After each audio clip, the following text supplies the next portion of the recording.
ازيكم يا جماعة عاملين ايه؟ يا رب دايما تبقوا بخير وصحة وسعادة.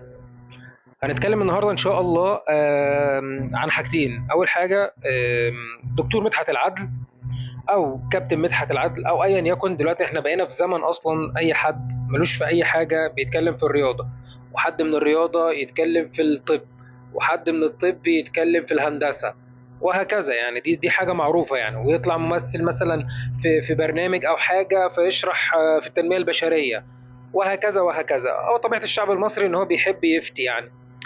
ففي تصريحات لمدحت العدل. طيب، وتاني حاجة برضو عايزين نتكلم فيها إن شاء الله، حاجة مهمة جدا اللي هنتكلم فيها، وهو سكريبت أوضة اللبس. سكريبت أوضة اللبس. أول حاجة تصريحات مدحت العدل. مدحت العدل في تصريحات صحفية حول اعتزال شيكابالا. خلاص بقى احنا موضوع شيكابالا اعتزل، والراجل بقى يعني خلاص يعني بطل كورة. سواء بقى الحلو بتاعه والوحش بتاعه خلاص بقى ننساه، ونفكر بقى في اللي جاي بقى، ونشوف مستقبل الكرة في البلد دي اصلا هيمشي ازاي ولا مش هيمشي اساسا يعني.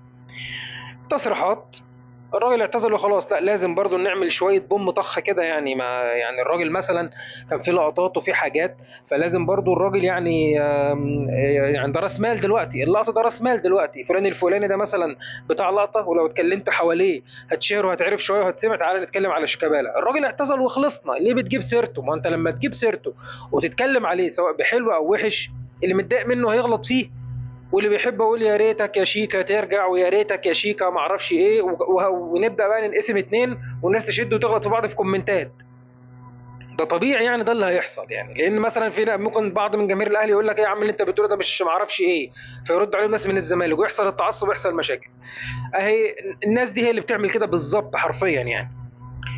بيقول ايه بقى مدحت العدل؟ بيقول لك ليه استغربتوا اننا نجيب كريستيانو رونالدو في مباراه اعتزال شيكابالا؟ لا، ما نستغربش طبعا. نستغرب ازاي؟ دي حاجه سهله جدا يعني. ده بيلعب جنبنا وبيحب شيك. بيلعب جنبنا حاجة الساعة يعني. بيلعب جنبنا كريستيانو تمام، وبيحب شيكا، واخد منه التيشيرت قبل كده ورجعه تاني يعني. خلي بالك يعني، رجعه تاني. المهم، لو قلت هجيبه في عيد ميلاد بنتي الناس هتستغرب، انما ده اعتزال اسطورة. شيكابالا اعتزل برغبته ومحدش ضغط عليه، بالعكس كان في ضغط انه ما يعتزلش. كذاب، كذاب وفي مشاكل، والراجل مشي اصلا بمشاكل، والراجل كان عايز يقعد وقال لكم هياخد عقد كامل قبل ما يمشي، لكن انتوا اللي ضغطتوا عليه علشان يعتزل. مفيش فيها كلام تاني يعني ولا خلاف. بقول لك الكرة مش هتفتقد شيكابالا، او بقول لك لا يعني شيكابالا مش هيفتقد الكرة، الكرة اللي هتفتقد شيكابالا. ما علينا. لو شيكا اتربى في ظروف تانية كان لعب في برشلونة او ريال مدريد. يا سلام، عادي بقى. ما اي حد يقول اي حاجه يعني. واي واحد دلوقتي مثلا، ولنفترض يعني كل الناس على عيننا وعلى راسنا وكل المهن على عيننا وعلى راسنا، لو واحد مثلا شغال عامل نظافه ولا حاجه يقول لك لو في ظروف تانية كنت طلعت عالم. عادي بقى، ما هو كله بيتكلم. واحد مهندس يقول لك انا لو في ظروف تانية كان زماني دلوقتي مهندس في وكاله ناسا. ما هو الكلام سهل على فكرة. كل البني آدم عندها لسان والله، بس للأسف كلها ما عندهاش عقل يعني. كلنا عندنا لسان جميل جدا، لكن مش كلنا عندنا عقل. فطبيعي يظهر حاجات زي كده. فبقول لك لو شيكا اتربى في ظروف تانية كان لعب في برشلونة وريال مدريد. مش كلامي ده، كلام جوزيه وفيريرا. وكل اللي لعب معاه يعني كل اللي لعب معاه قال المفروض الراجل ده يلعب في ريال مدريد وبرشلونه. ما عادي، ما انا ممكن ابقى ماشي في الشارع اشوف واحد حريف وبيلم 11 واحد بيلعب مثلا في اي مكان في قريه في محافظه، واقول لك ده كان زمانه في ريال مدريد او برشلونه. ما هو كلام برضه عادي يعني، مش قصه. وده مش تقليل من الشخص اللي بيلعب او ايا يكن يعني، بس الكلام يبقى عاقل، ده المفروض نسمعه يعني. فيا ريت يا استاذ مدحت، يا ريت يعني. يعني ما دام احنا مثلا مش ناجحين في حاجه او مش معروفين على الساحه او محدش بيشوفنا ولا يعرفنا، مش لازم تجيب سيره واحد هيحصل بسببه مشاكل، وهيحصل بسببه احتقان اكتر ما في احتقان بين الجمهورين. وهي ناس هتتكلم، ناس هتغلط في الراجل، وناس هتبدا مثلا تغلط عشان خاطر في ناس بتغلط فيه، وناس ترد على بعض، وناس تغلط في بعض بسبب حضرتك وبسبب كلامك. فيا ريت يا ريت يعني نوفر الكلام ده لنفسك افضل يعني، لو انت مقتنع بيه اساسا يعني، فيا ريت توفره لنفسك. تاني موضوع، موضوع سكريبت اوضه اللبس. في سكريبت متوزع بقاله فترة يعني، مش من دلوقتي يعني، تقريبا مثلا من بداية ما الأهلي بدأ يدعم بالصفقات الكبيرة جدا اللي حصلت من رمضان ووسام وجراديشار يعني اللعيبة الكتير اللي الأهلي بيجيبها، تريزيجيه، زيزو، إمام عاشور. بدأ من بعد ما الاهلي بدأ يجيب صفقات كتير قوي، خصوصا من قبل كاس العالم على طول، بدأ حوار سكريبت اوضه اللبس. كل البرامج الرياضيه 95% من البرامج الرياضيه، طبعا احنا عارفين ان 90% من الاعلاميين الاعلام الرياضي كلهم زملكاويه، والقنوات كذلك الوضع يعني، وبيطلعوا يقولوا كل اللي هم عايزينه، حتى لو كلامه هيعمل تعصب واحتقان وهيتهم ناس وهيغلطوا في ناس، في اي حد بيطلعوا يتكلموا براحتهم جدا، مفيش ادنى مشكله خالص يعني، ما بقاش في قيود اصلا للاعلام الرياضي يعني هنا عموما يعني في مصر.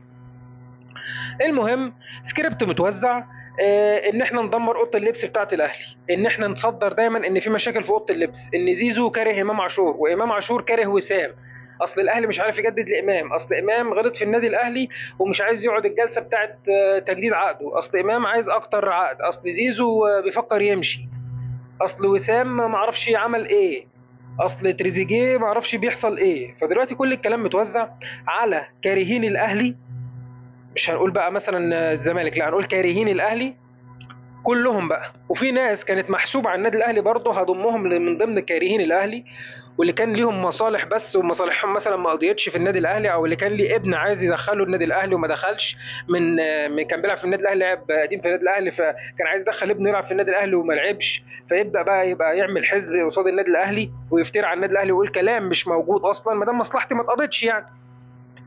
تمام. فده سكريبت متوزع على كل القنوات، لازم اي برنامج رياضي لازم حوار يتفتح اللي هو ايه، ده اوضه اللبس هتبوظ في النادي الاهلي، زي كابتن محمد عمار يطلع يقول لك ده المفروض علشان اوضه اللبس تبقى كويسه قوي في النادي الاهلي يمشي امام وزيزو ووسام. يا سلام عليك، كلامك جميل قوي والله. ايه اللي عرفك ان اوضه اللبس مش مظبوطه وفيها مشاكل والناس مولعه في بعض وفي بلاوي؟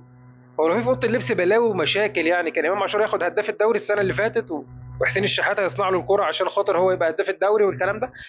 بلاش الكلام ده يا جدعان والنبي، عشان خاطر نركب ترند، وبلاش الكلام ده عشان خاطر احنا ملناش لازمه في اي حاجه، فلازم نظهر بالهيافه يعني، تعالى في الهيافه وتصدر، هو ده اللي بيحصل دلوقتي، تعالى في الهيافه وتصدر كده تتشهر وتبقى جميل وزي الفل يعني. فالسكريبت اللي متوزع ده متوزع على كل القنوات ومتوزع على كارهين الاهلي كلهم، ولازم اي اعلام رياضي يفتح الموضوع ده. ان يعني انا اعتقد ان المفروض اداره الاهلي تتدخل وتتكلم في سلبيات كتير قوي في الاداره، انا شايفها بغض النظر عن النجاحات الكتير قوي برضه، بس في سلبيات وقرارات كتير قوي مش مفهومه بتتاخد. في ناس بتتهمك اتهامات مباشره انك بتعطل صفقات، وانك بتعمل معرفش ايه، وانك بتجيب فلوسك منين، وانك بتبوظ ايه، واحنا ما بنتكلمش ولا في اي رد فعل خالص. وطبيعي بقى طالما مفيش رد فعل بقى، فيظهر ناس تقول لك اصل مفيش دخانه من غير نار بقى، ما هو انت مفيش رد فعل منك، ده معناه ايه؟ لازم يعني يبقى في رد فعل ويبقى في تدخل قانوني منك، ان المحامين بتوعك يرفعوا قواضي على اي حد يتكلم عليك ولا يشهر بيك ولا يغلط فيك كشخصك او في النادي الاهلي نفسه. ده اللي المفروض يحصل يعني، تعمل مشاكل على طول، ده اللي بيحصل، ناس بتأذيك وبتغلط فيك وفي ناديك، لا لازم نتصرف معاهم قانوني قانوني، احنا مش بتوع بلطجه، ولا عمر النادي الاهلي كان بتاع بلطجه ولا لم بلطجيه ولا غلط على شاشات ولا طلع حد تبع النادي الاهلي يشتم في حد تبع اي نادي تاني. فلازم لازم ان احنا نوقف الناس دي عند حدها، ولازم يطلع نرفع قواضي على اي حد بيشكك في النادي الاهلي وبيشكك في فلوس النادي الاهلي وبيشكك في مصادر النادي الاهلي وبيغلط في اوضه اللبس وعايز يفرق النادي الاهلي وعايز زي نظام عايز يبوظ الدنيا بين اللعيبه، وده مش هيحصل والله، هو بس عايزين يعملوا كده، هم فاكرين ان هم كده هيعملوا حاجه، لكن ده مستحيل هيحصل، ولا اللعيبه كانها مش سامعاهم خالص، كل اللعيبه جددت، مفيش غير مشكله وسام بس، كل اللعيبه تقريبا جددت او بيبقى في مرحله تفاوض التجديد بس، لكن مفيش غير، وده باين طبعا من اللعيبه والتزام اللعيبه في التمرين مفيش اي مشاكل خالص، هو موضوع وسام بس، والاهلي بيتعامل معاه باحترافيه كبيره جدا، ان انا يا ابني عايز فيك قد كذا، الفلوس دي يا ابني ما جاتش مش هتمشي، يعني عشان انا مش هخسر فيك لان انت ثمنك قد كذا، لكن ان انت تمشي تحت اي ظرف من الظروف بلوي دراع لا مش هتمشي، لو قعدك دكه عادي جدا، النادي الاهلي ولا محتاج فلوس ولا بتضغط عليه ولا محتاج لعيب ولا بيقف على لعيب. بس كنت حابب اكلمكم في موضوع السكريبت ده بالذات، لان الموضوع زاد قوي وبقى اوفر، واكيد انتم متابعين الحوار يعني ومتابعين الساحه الرياضيه وشايفين المشهد عامل ازاي، كلام كتير قوي على موضوع اوضه لبس الاهلي، اوضه لبس الاهلي، اوضه لبس الاهلي، عشان مش عارفين يعملوا غير كده، لان عارفين الاهلي بدايه من الموسم الجاي هيبقى فريق ناري حرفيا، ان مفيش فريق هيقف قصاده، فلازم بقى نعمل مشاكل كده يعني، محاوله اخيره يائسه بائسه يعني. شكرا يا جماعه انكم سمعتوني، والسلام عليكم.